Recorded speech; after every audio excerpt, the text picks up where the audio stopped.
Hello there. Good morning, good afternoon, or good evening, wherever you're watching from in the world. My name is Radha Govinda, and you are? Who are you? Sorry, I didn't expect it to do like that.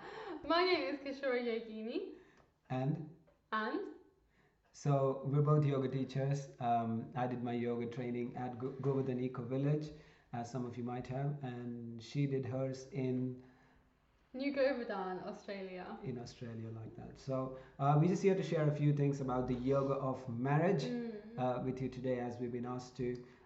I wouldn't say I'm an expert. We've only been married for a few months, No, longer than that.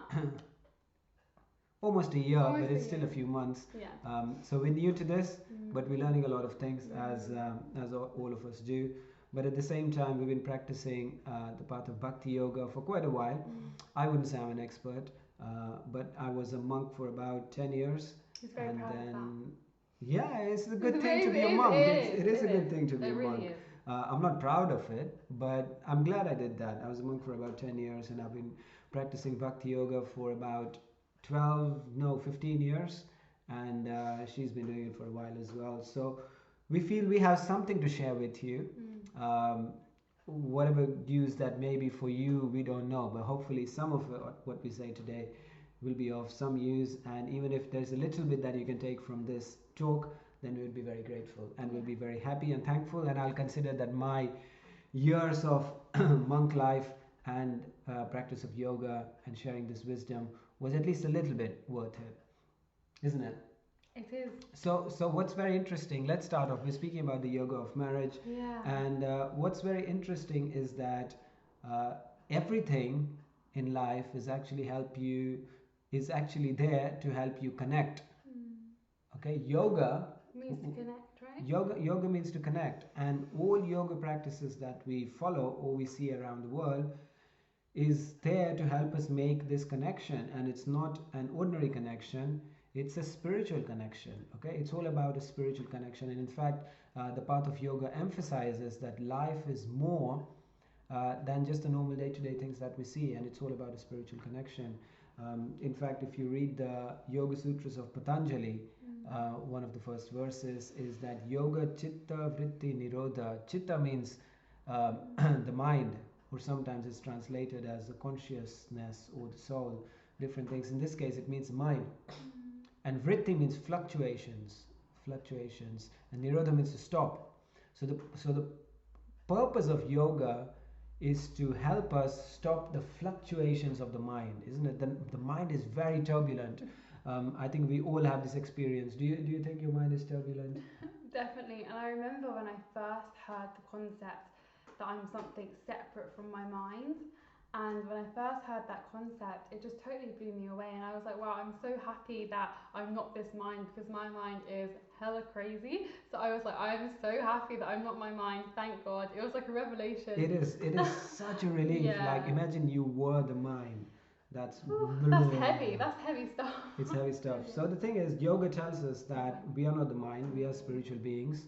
And the idea is that uh, in order to see our spiritual nature and in order to make a divine connection, there are some things on the way that are causing a bit of a disturbance. And we need to calm them first. And that is the process of yoga, because yoga is anything that helps you make that connection.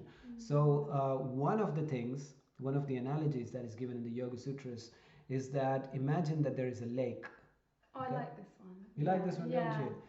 you? Imagine there is a lake, and the surface of the lake is very turbulent because there are lots of ripples. It's like if you throw a stone or if you throw a pebble into a lake, then it forms ripples. Now that's just one, but imagine there's many.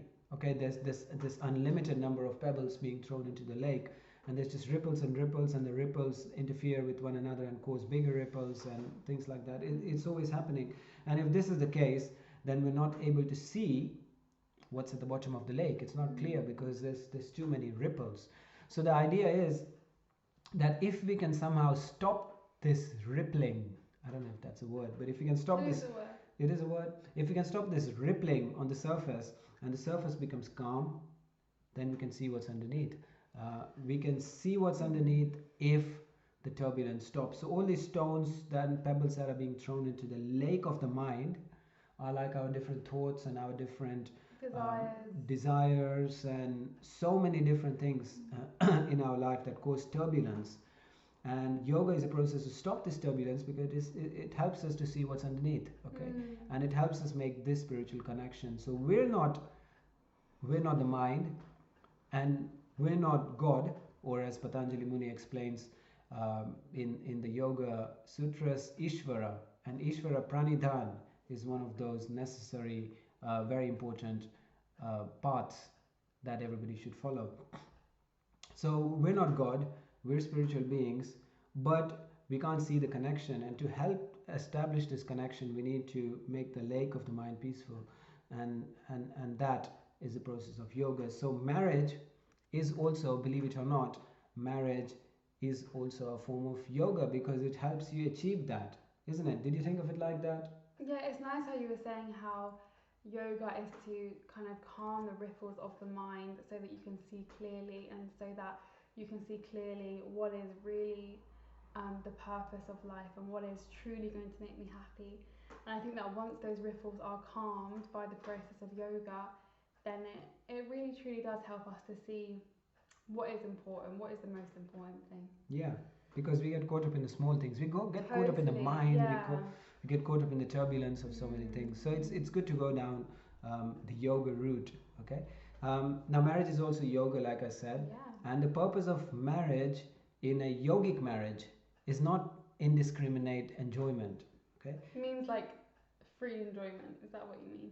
Well, you can enjoy, but the thing is that's not the goal. Not the goal. The enjoyment is always there, but even though it's not the goal, the very interesting thing is that when you make the spiritual connection, you get even more enjoyment than you would if you actually focused on the enjoyment. It's an interesting thing, isn't it? Yeah, you know what this, it's a paradox. You know what these books on yoga say? It says the number one tip if you want to be happy. You know what you do if you want to be happy? The number one tip if you want to be happy, stop trying. So funny. It's very counterproductive. It's the total opposite. We think that the more effort I put, the more happy I'll be, but it just leads to more anxiety and suffering. But if you want to be happy, stop trying. Instead, focus on the spiritual stuff. And when you focus on the spiritual, when you take your mind off this enjoyment, you will get enjoyment which is hundreds and hundreds and hundreds of times more. In fact, you'll get spiritual bliss. Okay. There's different words used in the yogic scriptures for these things. So there's so many different things. There's sukha, there's dukkha, and there's ananda. Okay, sukha means happiness, dukkha means misery, but ananda is spiritual bliss, which is unlimited and a lot more. So it comes with a spiritual connection. So, but we need to take our mind off enjoyment. If you want to enjoy, you need to take your mind off enjoyment. Don't think about a purple elephant. Don't think about the purple elephant. So marriage can help you do that, and it's very important. Just like brahmacharya can also help you do that. They're just different processes. But so today I just thought we'll share a few tips on a yogic marriage.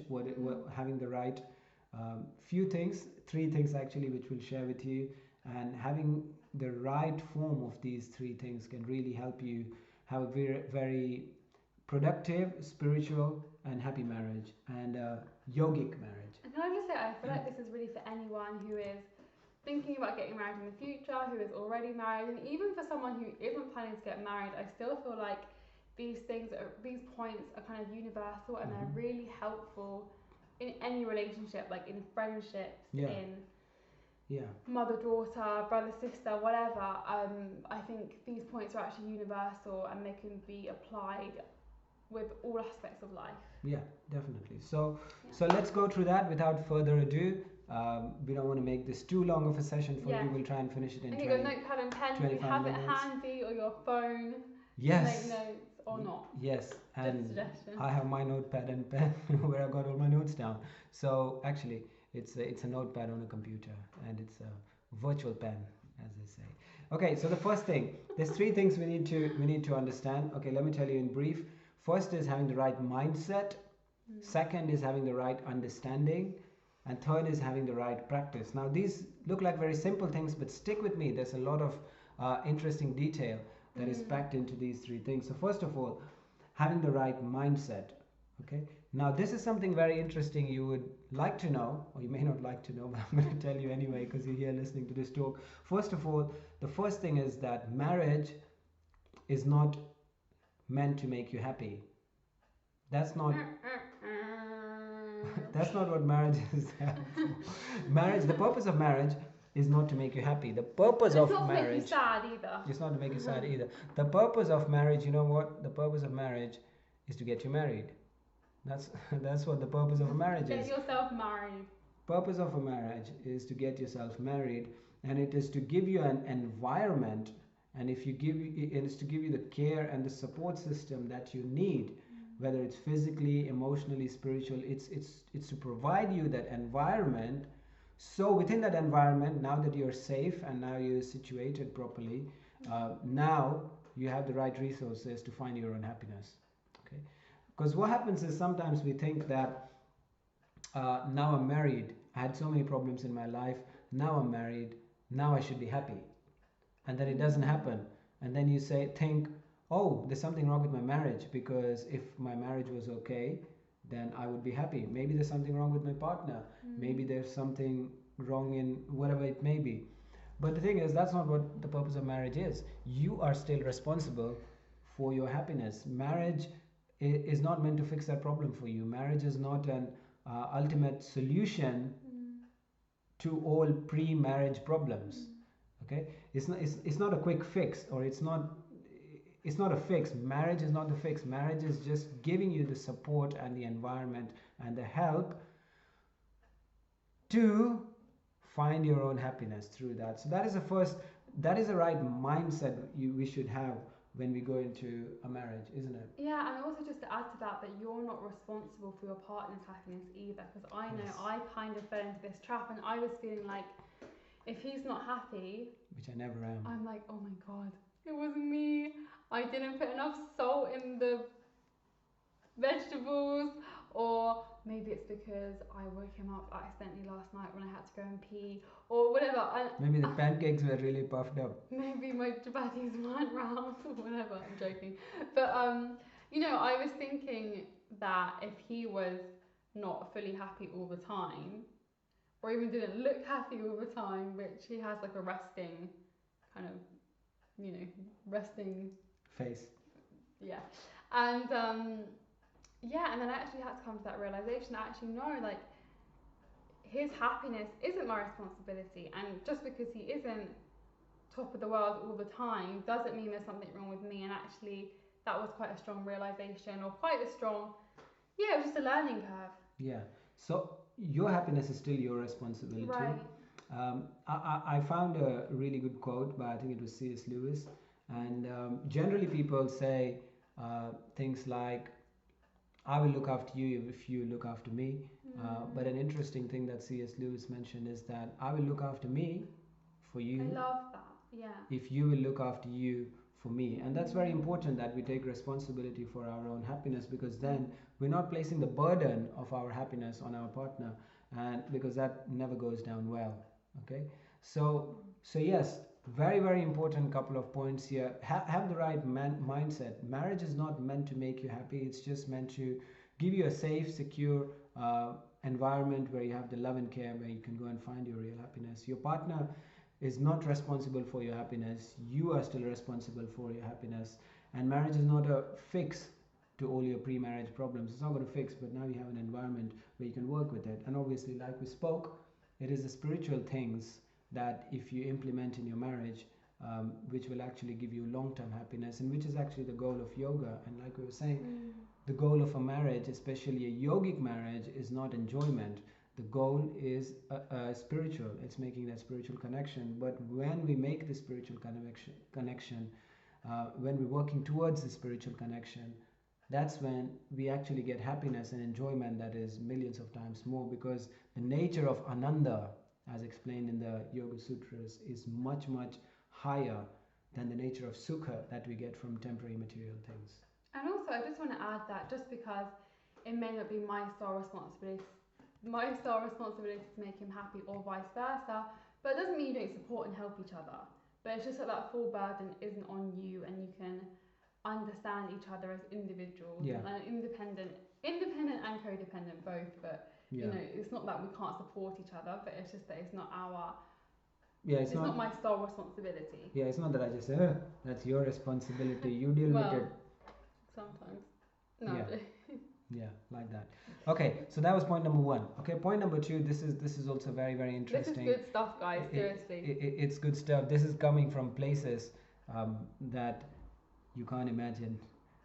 So from some top level, top notch spiritual books. Seriously. Seriously.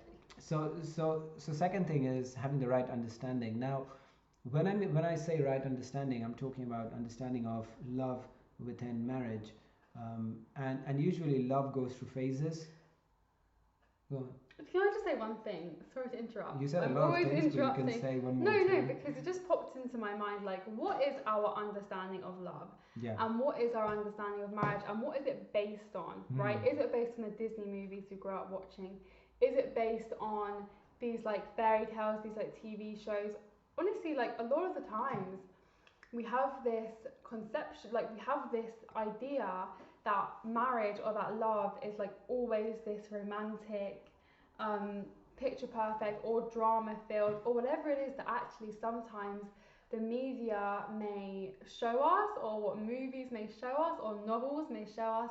And I think what we're about to say is a really beautiful way to just show, like, what actually it means according to the yogic scriptures to have a healthy relationship, and what stages naturally unfolds, because otherwise I do think that we have this unhealthy view on what marriage or love or relationship should be from, you know, that, like, media side of things. Yeah. I thought it's worth mentioning that.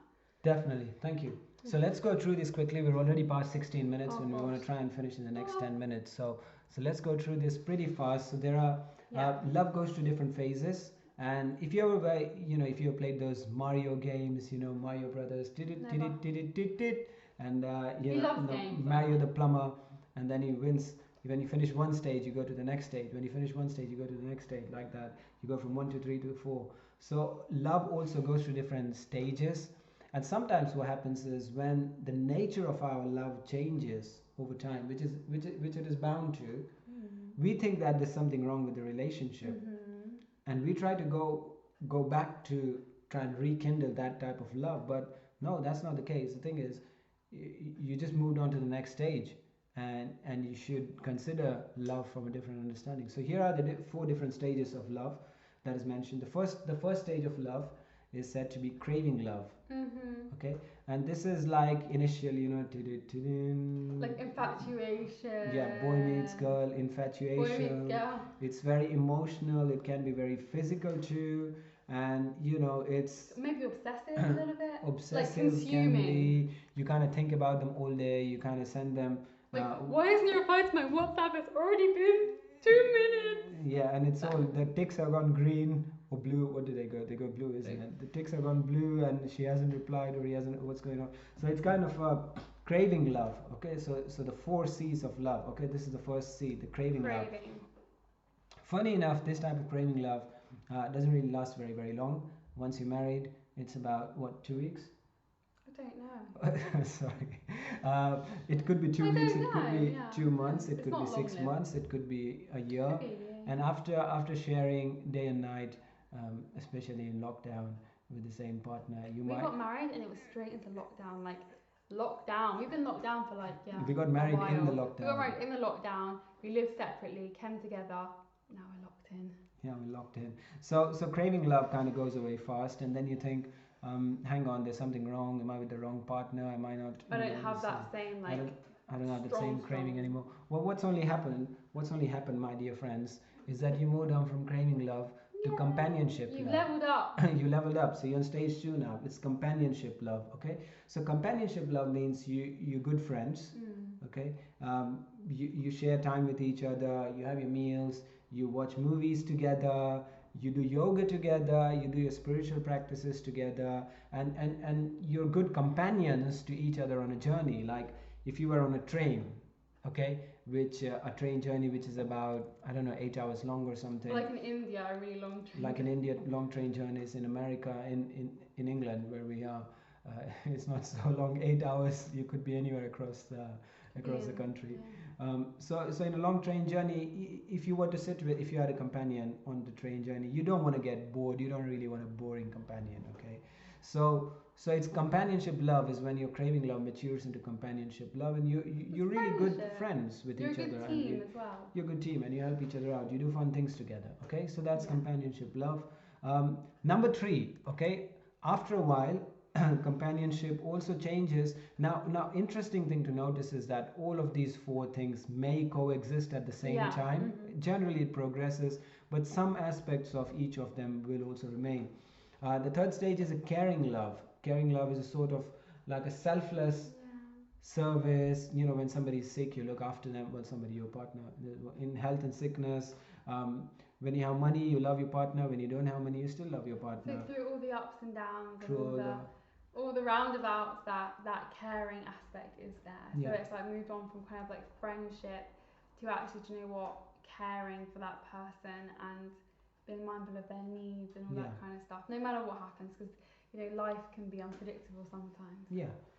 And then the fourth type of love, the It's my fourth phase, favourite. the stage four is the commitment love. Yeah. And commitment love means you've gone past all those different stages, and now you're at a stage where you just committed to each other. And of course, this commitment was there verbally and theoretically at the time of marriage, but it matures into a deeper commitment, and it means that I love you, but even if you're not lovable, because you're old, or you're something's Sick or happened, who or sick, or knows. whatever may happen, I'll still love you, So because that's it's powerful. Even if you're not lovable, I will still love you.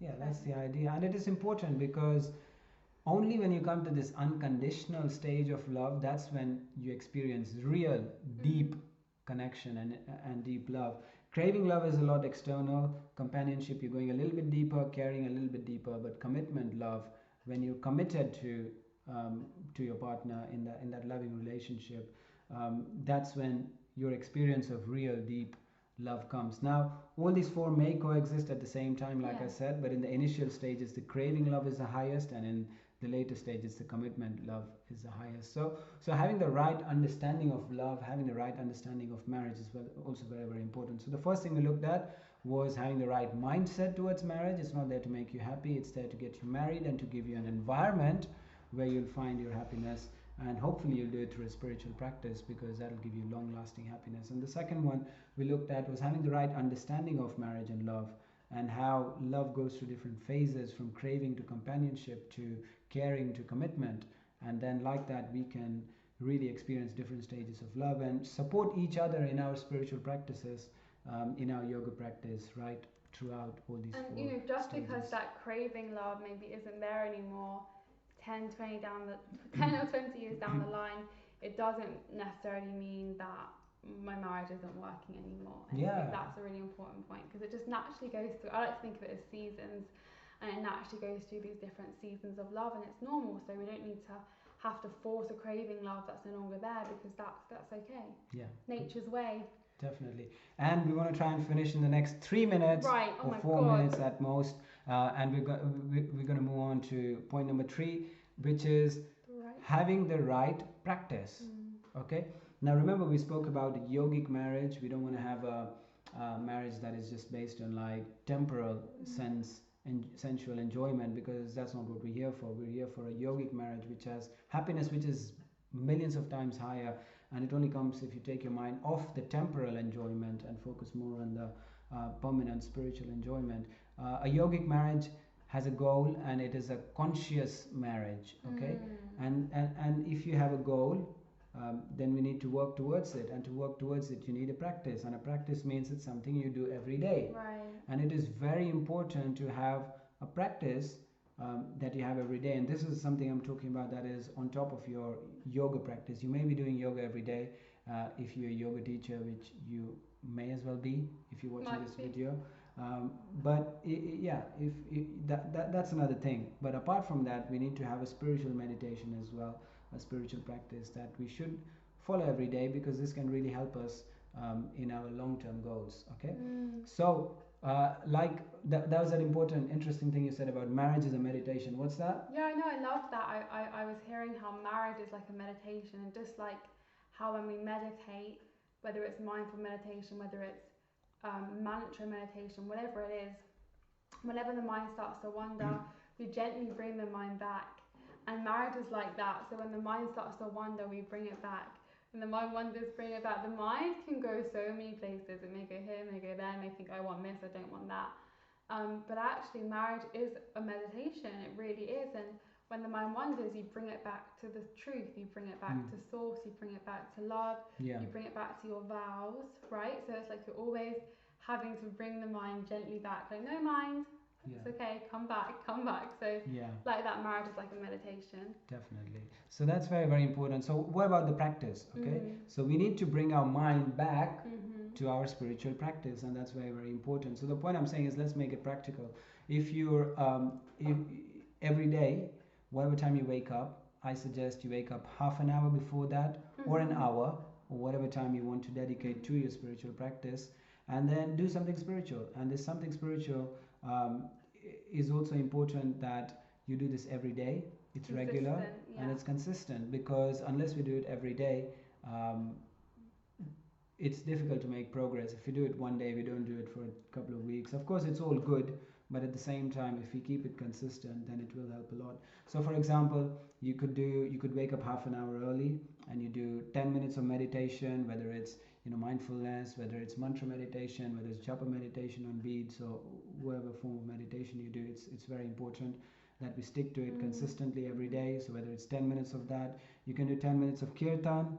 Kirtan is singing mantras, different. They've probably done it, right? If they've done the course. Of course, yeah. If you've done courses and stuff, and it's very popular in the yoga world anyway. And kirtan is sort of like one of the most important spiritual practices. It's the easiest meditation for the time we're currently in. Yeah. So 10 minutes meditation, 10 minutes of kirtan. I said 10 minutes of spiritual reading, like the Bhagavad Gita, or whatever the spiritual books there may be, or the Yoga Sutras or whatever like that. So you got a half an hour practice there, and the idea is to stick with it consistently every day. The idea is also like to see everything around us and to do everything consciously and with meditation and understanding that there is a spiritual value to everything that is around us. For example, anyway, I'm not blowing my trumpet, but we kind of do at least 2 hours of spiritual practice every day, which includes japa, which is chanting, mantra meditation. We do yoga as well on top of that. She goes running sometimes, and I run as well from her. So, and then we have spiritual discussions, we read books, we discuss. So like that, a strong spiritual practice can really help you move forward on the spiritual path, and it is fun. It doesn't have to be like a really boring sort of practice, but it's a fun practice. Okay, I want to end there because it's already 28 minutes and we should finish. One last thing, but keep it under 1 minute. Okay, sure. Just want to say that when you have a foundation in your marriage that is something beyond just the two of you, something higher, a higher purpose in a marriage, I think really, really helps, because whenever things do go a bit array, then if you have that higher purpose that you're both aligned with to focus on, I think that is a really beautiful thing, and it can very much help in every way. So there you go. That's the yoga of marriage. The idea is, if we see it spiritually, if we have the right mindset, the right understanding, and the right practices, we can really turn our marriage into a yogic marriage, a really spiritual marriage with spiritual goals, and the enjoyment and happiness you would get would be beyond all the temporary mundane things like that. So we wish you well in your yoga practice and your spiritual practice and your relationships and marriage, and we hope that you have a very, very conscious, happy and spiritual marriage, and that you make it a form of yoga. I hope to be able to meet you all one day soon and see you, and it's been such a pleasure and an honour to be able to present this, and thank you so much. Namaste. Namaste. Hari Bol. Hari Bol.